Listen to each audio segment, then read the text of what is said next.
Para jamaah, Bapak Ibu yang dirahmati oleh Allah, alhamdulillah pada pagi ini kita bisa berkumpul di majelis yang mulia ini. Alhamdulillah masih diberikan kesempatan oleh Allah untuk mengaji bareng. Dan pada kesempatan pagi ini pembahasan kita adalah tentang masalah tayamum.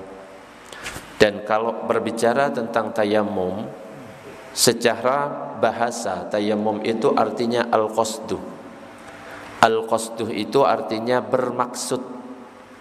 Tetapi secara syariat yang dimaksud dengan tayamum itu adalah menggunakan tanah untuk bersuci, baik itu dari hadas kecil ataupun hadas besar. Dengan cara apa? Dengan cara menepuk kedua tangan ke tanah, kemudian diusapkan ke wajah dan diusapkan juga kedua tangan. Nah, berbeda dengan saat berwudu. Kalau berwudu itu membasuh wajah dan membasuh tangan. Nah, ketika tayamum ini kita tidak pakai membasuh, jadi nggak perlu mengalirkan debu, tapi hanya diusapkan. Nah, ini nanti akan kita praktekkan bagaimana cara bertayamum. Dan tayamum ini fungsinya untuk apa? Fungsinya adalah sebagai pengganti wudu. Misalkan di saat lingkungan kita tidak ada air dan kita sudah mencari ke sana ke sini, ke sana ke sini, tidak ditemukan air, maka bisa kita melakukan tayamum. Bukan hanya di rumah saja, di rumah kita saja yang tidak ada air. Karena di rumah kita nggak ada air, sedangkan di tetangga ada, kita langsung tayamum. Enggak, tapi kita memang sudah nyari ke sana, nyari ke sana, nyari ke sini. Bahkan ada ukuran jaraknya itu sampai berapa, nanti akan dibahas.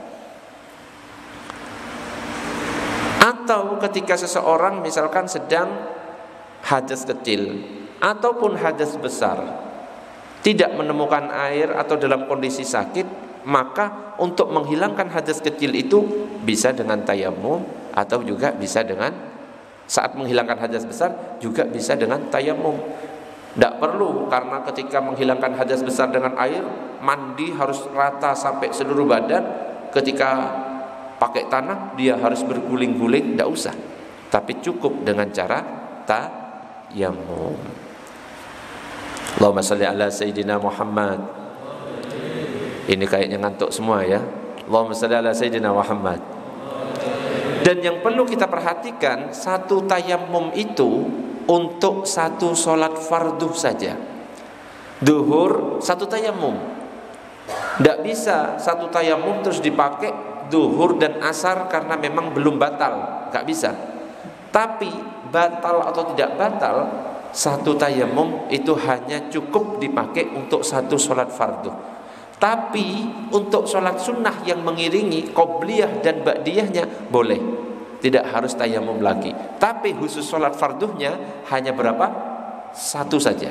Jadi satu tayamum hanya untuk satu sholat fardu. Nah, dikatakan di sini fadhahabal hanafiyyatu ila annal mutayammimah yusalli bitayammumihi ma sya'a minal faraidi wan nawafil. Kalau mazhab Hanafi itu mengatakan satu kali tayamum itu boleh, tidak ada batasan untuk mengerjakan beberapa sholat fardu selama belum batal. Ini mazhab Hanafi. Tayamumnya di waktu subuh belum batal, dipakai sholat duhur, dipakai sholat asar, boleh tanpa ada batasan. Tapi ini pendapatnya mazhab Hanafi. Berbeda dengan mazhab Maliki dan Syafi'i. Dikatakan wa dhahabal malikiyyatu wasyafi'iyyatu ila annahu la yusalli bitayammumin wahidin fardhaini. Jadi dalam mazhab Syafi'i dan mazhab Maliki, satu kali tayamum tidak boleh untuk mengerjakan dua kali salat fardu meskipun belum batal. Duhur tayamum belum batal, asar, maka dia wajib bertayamum, karena satu tayamum hanya bisa dipakai untuk satu kali sholat fardu. Dalil tentang tayamum itu ada di dalam Al-Quran. falam tajidu ma'an fatayammamu sa'idan tayyiban famsahu biwujuhikum wa aydikum. Kemudian jika kamu tidak mendapatkan air, maka bertayamumlah kamu dengan tanah yang baik atau tanah yang suci, sapulah mukamu dan sapulah tanganmu. Jadi kalau tayamum itu nggak perlu menyapu kepala, nggak perlu telinga, nggak perlu kaki, cukup wajah dan tangan. Sedangkan dalil dalam hadis dikatakan an Abi Umamah anna Rasulullah sallallahu alaihi wasallam qala ju'ilatil ardu kulluha li wa li ummati masjidan wa tahuran fa aynama adrakat rajulan min ummati sholatu fa indahu masjiduhu wa indahu tahuruhu. Jadi Rasulullah sallallahu alaihi wasallam itu pernah bersabda, telah dijadikan tanah seluruhnya untukku dan umatku sebagai masjid dan pensuci. Dimanapun sholat menemukan seseorang dari umatku, maka dia punya masjid dan media untuk bersuci. Jadi tanah itu memang diciptakan untuk bersuci. Sedangkan dalil tentang kesepakatan ulama selain Al-Quran dan Sunnah, tayamum itu sudah dikatakan oleh para ulama'nya kaum muslimin, seluruhnya sepakat bahwa adanya pensyariatan tayamum sebagai pengganti wudhu. Kalau memang nggak bisa berwudhu, misalnya karena dalam keadaan sakit, bisa bertayamum, atau tidak menemukan air, bisa bertayamum. Dan yang perlu kita ingat, tayamum itu hanya khusus milik umat Muhammad. Umat yang lain sebelum kita nggak ada syariat tayamum itu. Dan ini memang salah satu kekhususan umat Nabi dibandingkan umat-umat yang lain. Jadi disyariatkan tayamum sebagai pengganti wudhu dalam kondisi tidak ada air atau tidak mungkin bersentuhan. Dalam keadaan dingin, kalau sudah bersentuhan maka bisa berbahaya, boleh tayamum. Atau di luar ada binatang buas, sedangkan kamar mandinya ada di luar, mau wudhu khawatir berbahaya, bisa tayamum. Nah, nanti yang jadi pembahasan adalah tayamumnya itu seperti apa. Apakah boleh kalau kita misalnya menempelkan tangan di dinding, langsung kita buat tayamum, ditempelkan ke kursi, langsung dibuat tayamum? Karena pada prakteknya ada yang seperti itu. Betul? Allahumma shalli ala Sayyidina Muhammad. Dalam hadis dikatakan an Jabir ibni Abdillah radhiyallahu anhuma anna an-nabiy sallallahu alaihi wasallam qala u'titu khamsan lam yu'tahunna ahadun qabli nusirtu birru'bi masirata syahrin wa ju'ilat li al-ardu masjidan wa tahuran fa ayyuma rajulin adrakathu sholatu falyusalli. Jadi Nabi bersabda, aku diberikan 5 perkara yang tidak diberikan kepada seseorang Nabi sebelumku. Aku ditolong dengan dimasukkan rasa takut sebulan sebelumnya, dijadikan tanah sebagai masjid dan media bersuci, sehingga dimanapun waktu sholat menemukan seorang dia bisa melakukannya. Intinya di sini dikatakan bahwa tanah itu sebagai alat bersuci juga selain air. Tentunya kalau memang tidak bisa menggunakan air atau tidak ada air. Apa saja yang membolehkan tayamum? Yang pertama, yang membolehkan tayamum kalau tidak ada air. Jadi kita itu tidak menemukan air dan sudah memastikan terlebih dahulu dengan cara mencari usaha, nyari ke sebelah sana, tetangga juga nggak ada air, tetangga sebelah sana juga nggak ada air, orang jualan air juga nggak ada. Jadi kalau selama masih ada orang yang jualan, belum bisa kita bertayamum. Harus benar-benar usaha. Nyari ke sana, di masjid sudah mati airnya, orang jualan juga nggak ada airnya, baru kita boleh bertayamum. Dan di zaman sekarang ini air kemasan itu sudah banyak yang dijual di pinggir jalan, sehingga itu semua itu membuat ketiadaan air itu menjadi gugur. Wong ke depan saja sudah ada yang jualan air kemasan. Jadi mau bilang air itu nggak ada, ya repot. Kecuali nanti alasannya itu kalau kita sakit bisa tayamum meskipun dalam keadaan ada air. kunna ma'a Rasulillah fi safarin fa shalla bin nasi fa idza huwa bi rajulin mu'tazilin faqala ma mana'aka an tusalli qala asabatni janabatu wala ma'ah qala 'alaika bis-sa'idi fa innahu yakfika. Jadi ada salah satu sahabat itu pernah sholat bersama Rasulullah di sebuah perjalanan. Tiba-tiba ada orang yang mengasingkan diri, mojok gitu loh, memencilkan diri. Ditanya, kenapa kamu kok gak ikut sholat? Apa yang menghalangimu untuk tidak sholat itu? Maka orang itu menjawab, saya lagi junub ya Rasulullah. Akhirnya beliau menjawab, gunakan tanah untuk tayamum, karena kebetulan di situ, karena di perjalanan susah kalau di gurun pasir, padang Sahara, susah di gurun itu untuk mencari air. Dia sedang keadaan junub, bingung, ini nggak ada air, saya mau mandi besar nggak bisa. Akhirnya Nabi mengatakan, gunakan, kalau memang tidak ada air, gunakan tanah untuk bertayamum. Jadi tayamum itu bisa digunakan sebagai pengganti wudhu, juga digunakan sebagai pengganti mandi wajib. Bahkan ada sebuah hadis yang menyatakan bahwa selama seorang itu tidak mendapatkan air, maka selama itu pula dia boleh tetap bertayamum meskipun dalam jangka waktu yang lama. Memang benar-benar gak ditemukan air karena hidupnya di tengah padang pasir misalnya, nyari ke sana gak ada sama sekali, boleh bertayamum terus, boleh selamanya, selama memang tidak ada air. Allahumma shalli ala sayyidina Muhammad. Nah, di sini juga dijelaskan tentang jarak mencari air itu sampai berapa. Jadi bukan cuma 10 meter nyari ke kanan, 10 meter ke kiri, enggak, tapi cari dulu di sekitar rumah kita. Kalau di rumah kita sudah enggak ada air, cari tetangga sana, tetangga sini, cari sekitar kita. Masih tidak ditemukan air di sekitar kita, cari sampai ke arah 150 meter. Sana 150 meter, sana 150 meter, sana 150 meter, sana 150 meter. 150 meter masih tidak ditemukan air. Cari di kejauhan 4,5 kilometer dari rumah. Jadi nyarinya itu sampai 4,5 kilometer.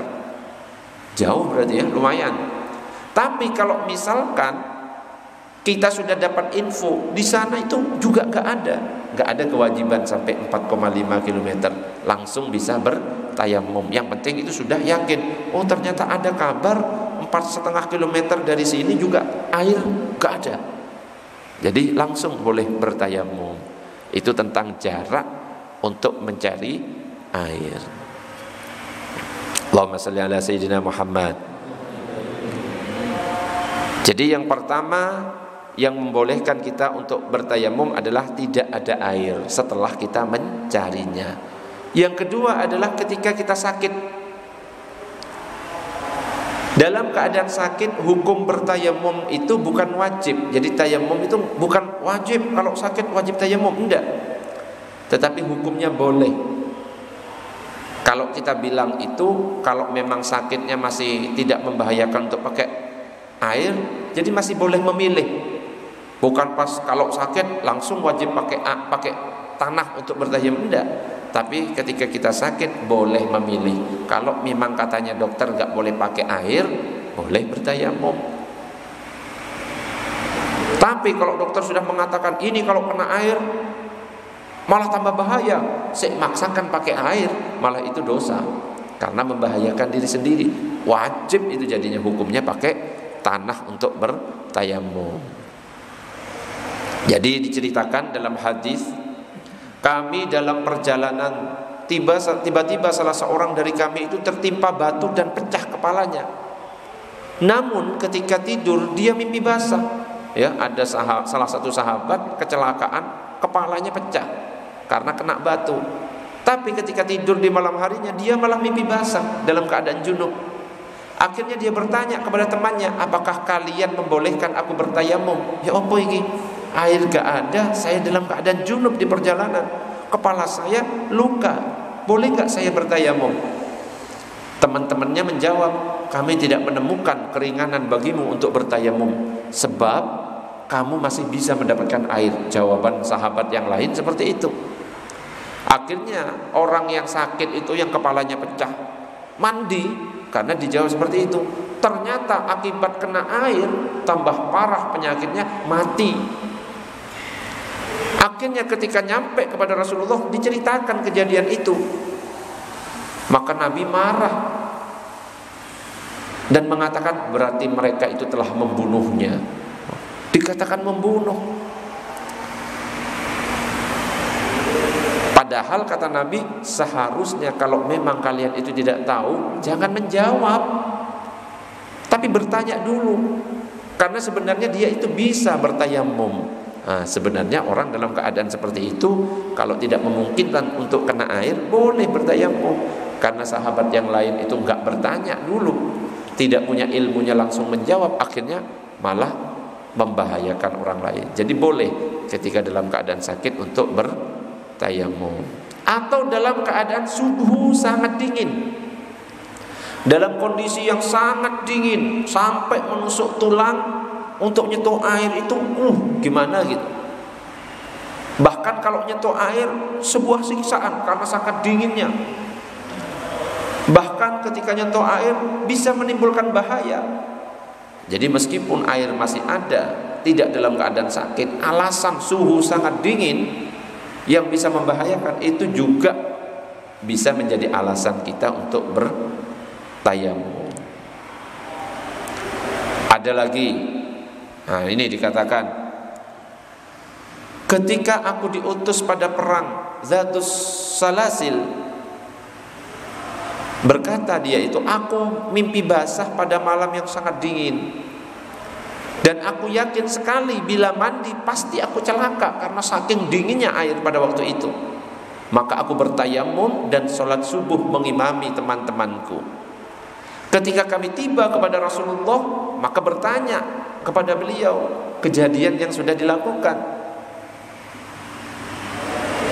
Maka beliau Rasulullah itu bertanya, wahai Amr, apakah kamu mengimami sholat dalam keadaan junub?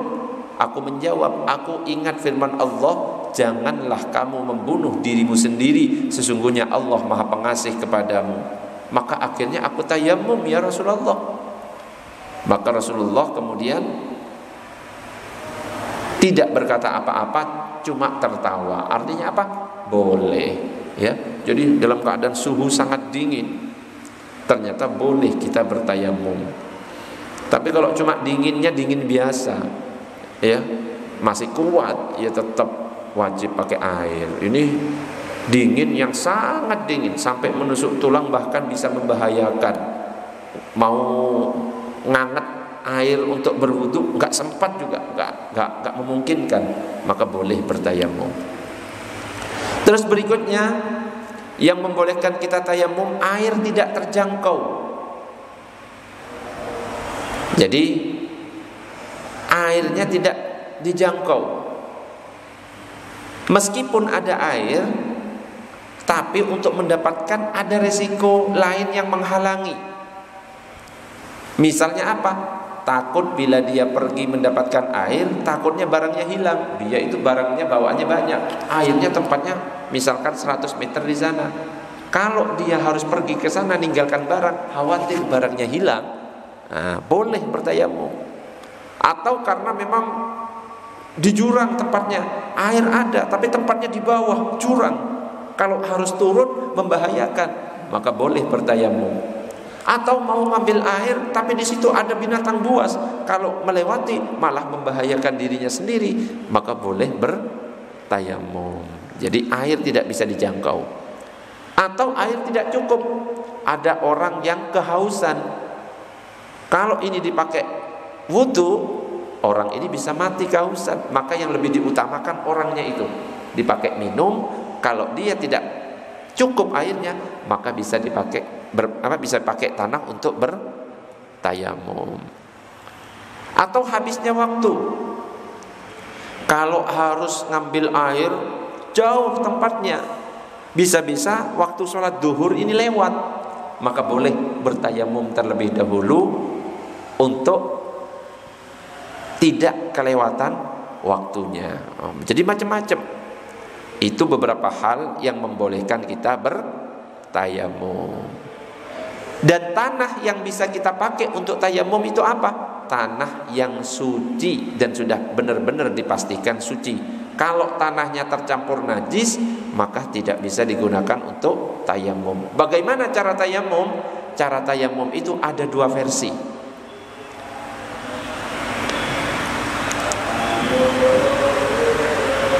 Jadi para ulama ini memiliki perbedaan pendapat.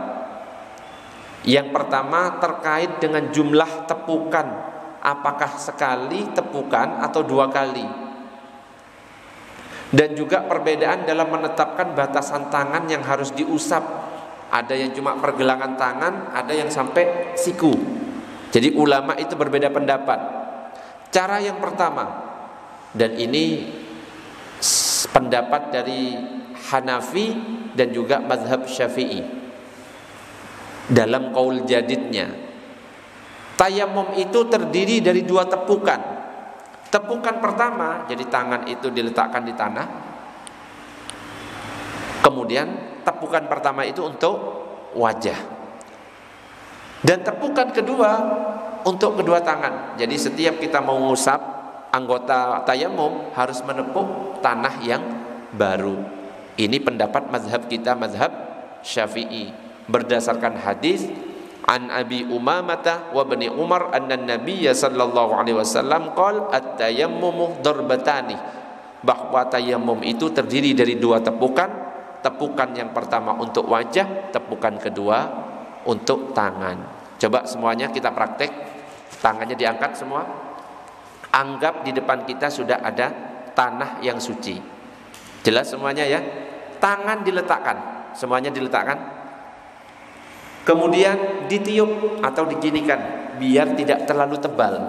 Boleh ditiup, cara pertama, atau boleh diginikan sehingga tanah itu enggak terlalu tebal, tipis. Paham semuanya? Nah, setelah diginikan, kita usap ke wajah kita. Cara mengusap enggak sembarangan seperti ini. Tapi tangan kita dibagi dua. Ada bagian atas, ada bagian bawah. Coba diperhatikan, ada bagian atas ini, faham? Ada bagian bawah. Caranya gimana? Caranya yang pertama, kita pakai bagian atas yang jari untuk mengusap pinggir. Untuk ke atasnya pakai bagian ini. Faham enggak maksudnya? Jadi untuk bagian atas kita pakai untuk yang pinggir, diratakan. Untuk ke atasnya ini kan belum diusap, pakai bagian yang ini. Bisa dipahami? Atau dibalik ya gak apa-apa, gini. Yang penting dibagi menjadi dua. Kalau saya biasanya gini. Jadi untuk yang ini, tapi rata, sama seperti saat membasuh wajah ketika wudu. Gini, dipastikan rata, terus diginikan ke atas. Itu wajah. Dan yang dipastikan yang diusap wajahnya sendiri, coba wajah sebelahnya. Ya jangan ya, wajah sebelahnya atau wajah depannya. Bukan lagi menghias ini ya, bukan lagi dandan. Jadi wajah sendiri. Habis itu setelah selesai, letakkan lagi. Semua letakkan tangannya. Kita bagi dua lagi. Ada bagian atas, ada bagian bawah. Sekarang kita pakai bagian atas, kita letakkan seperti ini. Bisa? Letakkan di atas bagian gini. Terus kita jalankan. Seret. Tapi yang dipakai bagian atas. Sampai ke siku. Baru kita balik, letakkan ke bagian bawah. Paham? Nah.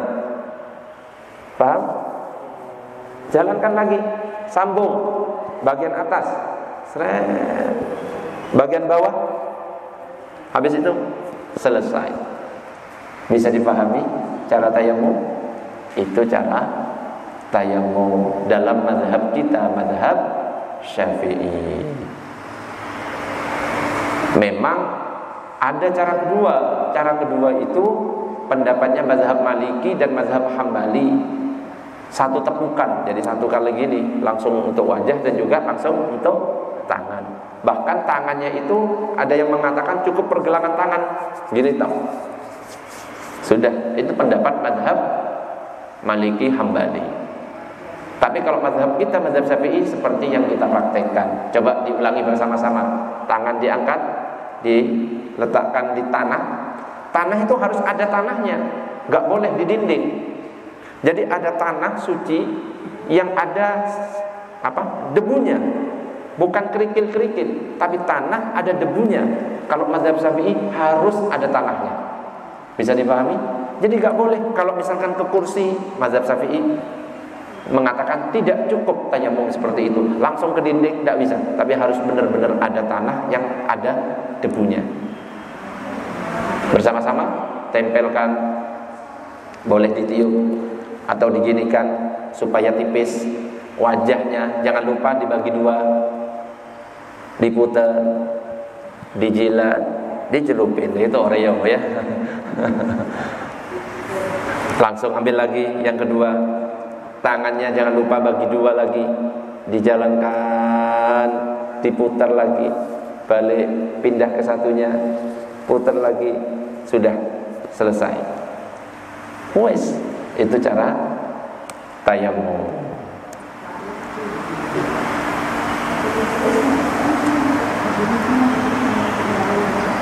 Oke, sebelum dilanjutkan ada pertanyaan, silahkan kalau ada pertanyaan, monggo.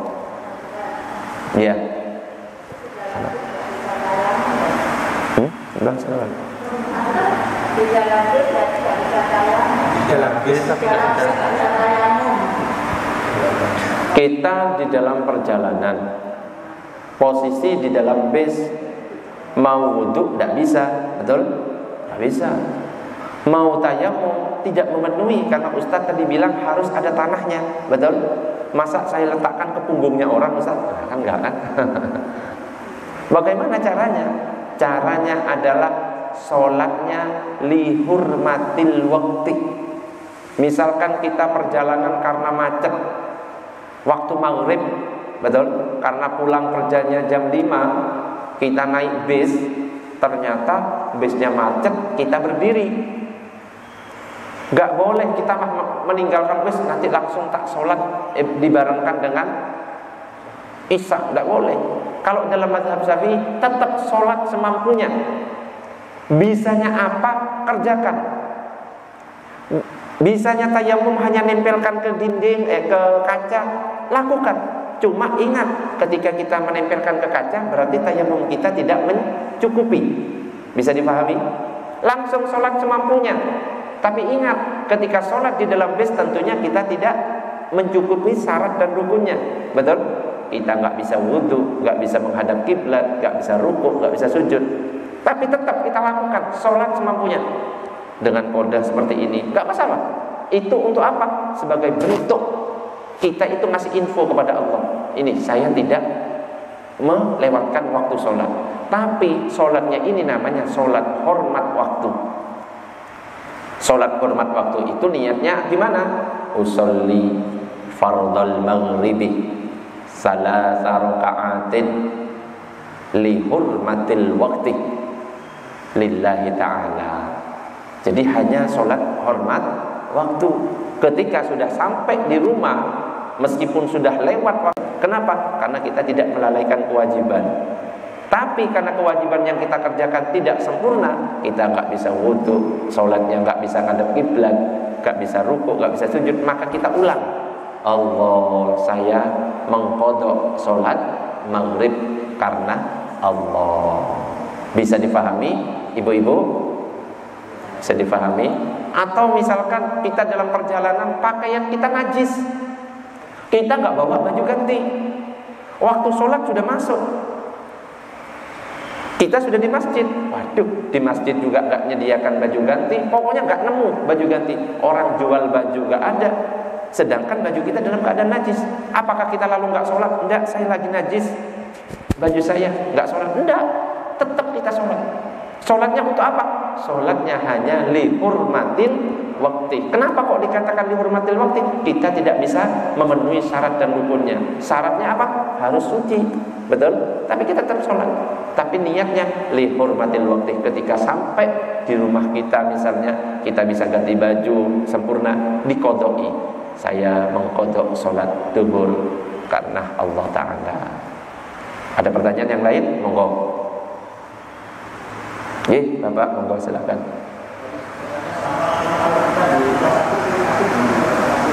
Gimana? Di rumah sakit? Di rumah sakit. Iya, kenapa di rumah sakit? Gak nemu air wudhu. Di rumah sakit gak menemukan air wudhu.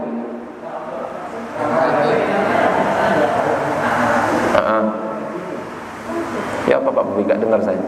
Kalau di rumah sakit Di rumah sakit tayamumnya bagaimana?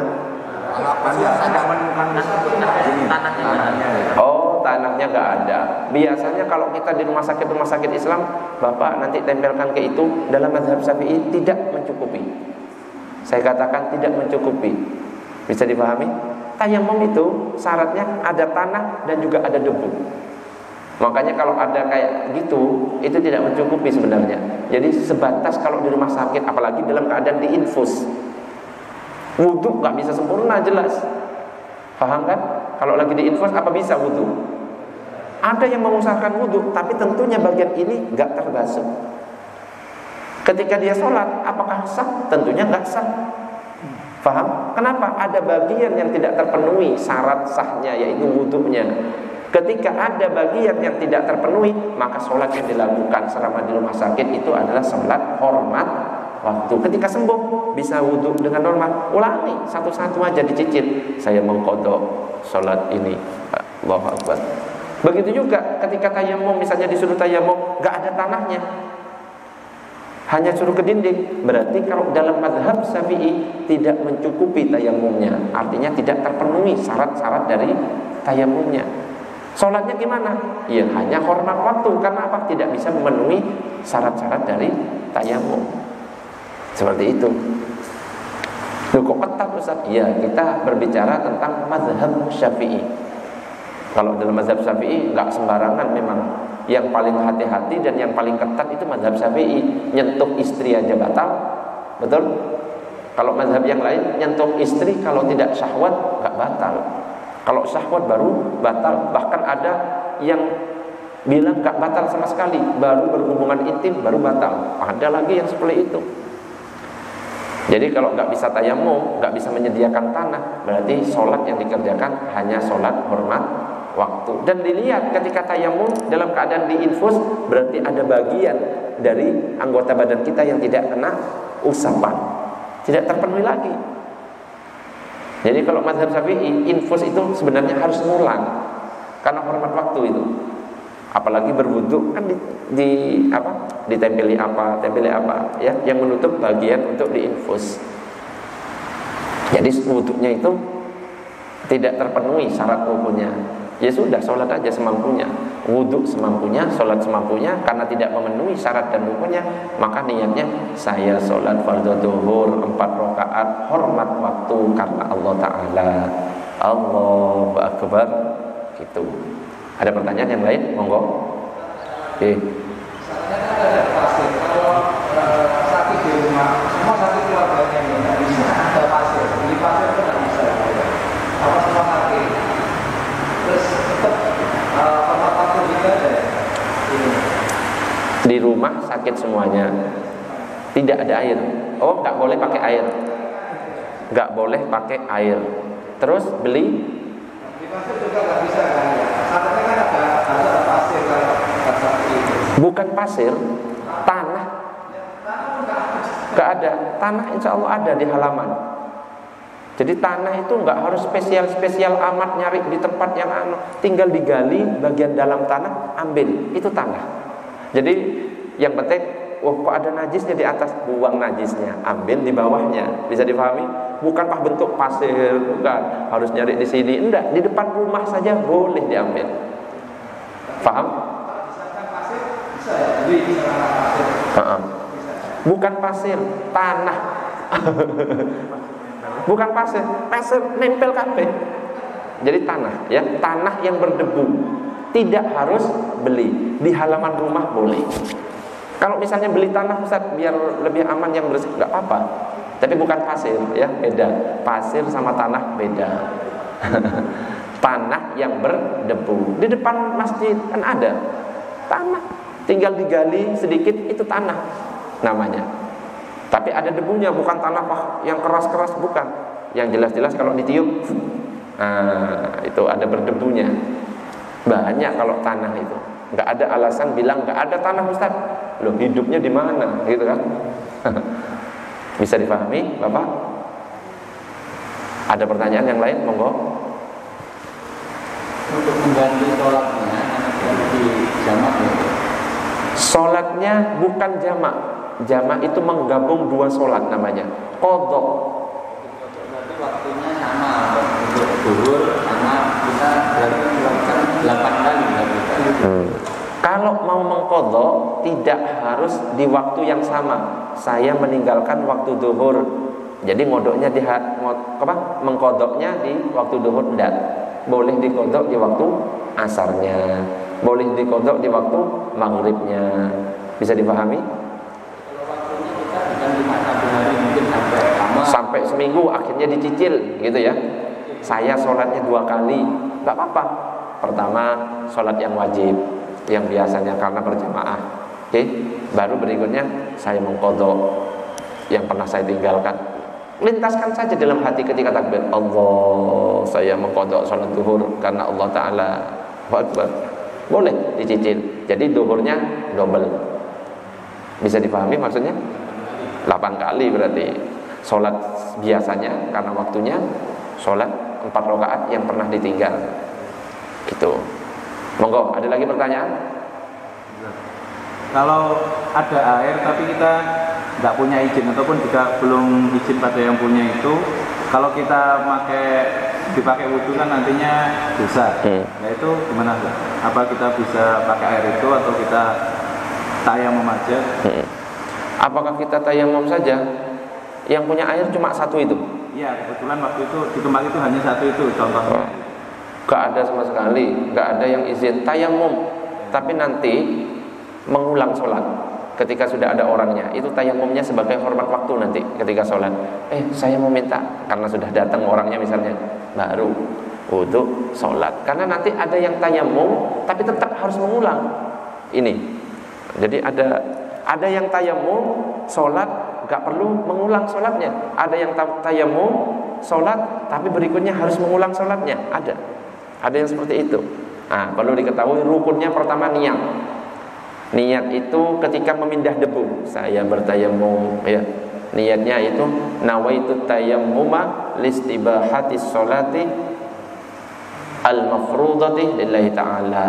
Saya niat tayamum agar dapat diperbolehkan melaksanakan sholat fardu karena Allah. Jadi ketika memindah debu, ya. Yang kedua memindah debu yang nepuk tadi. Terus yang ketiga mengusap wajah seperti yang kita praktekkan.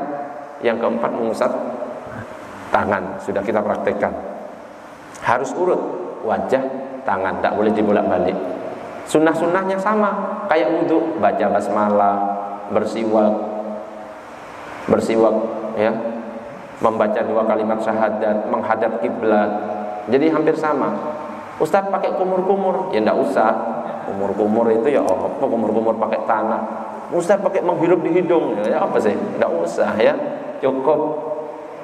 Yang enggak memungkinkan itu jangan dilakukan. Nah, ini masih ada yang dimakruhkan. Debunya kebanyakan. Jangan dibanyak-banyakkan, mengulang-ulang usapan. Ulang lagi. Belum sempurna kayaknya. Nah, itu was-was sampai banyak tanahnya, ya. Yang membatalkan tayamum, ya yang membatalkan wudu sama, kentut, menyentuh orang, atau ketika tayamum tiba-tiba hujan, tayamumnya langsung batal. Kita harus ganti ke air. Kecuali kita memang tayamumnya karena sakit, mau hujan, mau banjir, ya nggak pengaruh, karena alasannya bukan karena tidak ada air, tapi alasannya sakit. Sama yang membatalkan, menyentuh kulit lawan jenis, menyentuh kemaluan, hilang akal, tidur, keluar sesuatu dari depan ataupun belakang, atau ditemukan air, murtad. Nah ini yang tadi ditanyakan, sholat dengan tayamum itu ada kalanya harus diulangi, ada kalanya nggak perlu diulangi.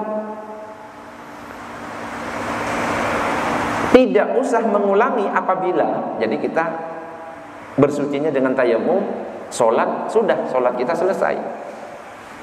Tidak perlu kita mengulangi apabila satu, bertayamum di tempat yang sudah biasa tidak ada air, karena biasa di situ padang pasir, sudah biasa nggak ada air, ya sudah tayamum, sholat kita nggak usah diulangi. Bisa dipahami? Yang kedua, memang airnya dibutuhkan untuk minum. Waduh, airnya tinggal 1 gelas, pakai, kita bertayamum, sudah nggak usah ngulangi lagi sholatnya. Bisa dibayangkan juga, butuh menjual air untuk biaya hidup, air yang kita punya itu untuk dijual. Jadi nggak cukup kalau dipakai berwudu, maka boleh bertayamum. Atau tidak mampu membeli air, boleh bertayamum. Mampu membeli air tetapi uangnya dibutuhkan untuk biaya hidup atau melunasi hutangnya, akhirnya milih tayamum, nggak usah ngulang sholatnya. Harga air di atas rata-rata, yang harusnya 10.000 dijual 50.000, wes nggak usah beli air, tapi cukup tayamum. Nah ini beberapa contoh yang kita bertayamum dan tidak perlu mengulang sholat. Ada lagi kita bertayamum tapi tetap wajib mengulangi sholatnya. Yang pertama, melakukan tayamum di tempat yang biasanya ada air. Di sini ini biasanya ada air, cuma tiba-tiba air mati. Paham maksudnya? Gak ada, orang-orang gak ada persediaan di kamar mandinya. Gak ada air, beneran gak ada. Cuma di waktu itu aja. Kita pada waktu itu jangan meninggalkan sholat, diganti dengan tayamum. Tapi ketika air nyala, kita berwudu, ulangi sholat yang kita itu. Karena apa? Di sini adalah wilayah yang biasa ada air. Faham bedanya? Beda dengan padang pasir, sudah memang nggak ada air, tayamum, sholat selesai. Lupa kalau punya air, nggak tahu, nggak ingat kalau di belakang ada 1 galon air, nyari kemana-mana nggak dapet, kita tayamum sholat, nyampe ke rumah, loh, ono galon, ngulang. Terus yang ketiga, kehilangan air di kendaraan saat perjalanan, sebenarnya bisa wudu. Wes bawa air untuk wudu, loh mana ya airnya hilang. Ya sementara tayamum dulu, tapi nanti berwudu terus mengulangi sholatnya. Tayamum karena sangat dingin, tadi kan boleh kan? Saat sampai menusuk tulang, suhunya sangat dingin, boleh bertayamum. Tapi ketika suhunya normal, ngulangi sholat, berwudu dengan sempurna. Tayamum dalam perjalanan maksiat, wes janjian sama cewek, ya. Janjian ingin berzina di sana, perjalanan tayamum, wajib mengulangi kalau itu, ya. Dan masih banyak lagi seperti yang sudah ditulis di situ. Jadi ada kalanya tayamum kita tidak perlu mengulang sholat, ada kalanya kita wajib mengulang sholat. Monggo, ada pertanyaan? Silakan kalau ada pertanyaan.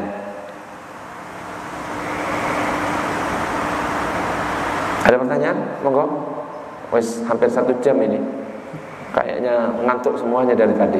Saya jadi ikut ngantuk ini. Jadi pengen tidur juga. Monggo. 1 atau 2 pertanyaan sebelum diakhiri. Pertanyaan bebas. Wes sudah saya lebarkan. Monggo. Karena selama ini untuk tayamum itu kita sudah lama, pastilah untuk sholat tidak diganti, bagaimana itu? Dan itu sudah lama sekali, sudah dulu mungkin kebanyakan kalau ada tayamum ya sudah tidak akan ulang sholat. Tidak usah ulang sholat. Bagaimana? Bagaimana? Wes kadung ya. Karena memang nggak tahu, dikira tayamum selesai gitu ya. Kira-kira masih ingat nggak berapa sholat yang ditinggal? Lupa ingatan malah ya. Kalau masalah sholat langsung tiba-tiba lupa ingatan ya.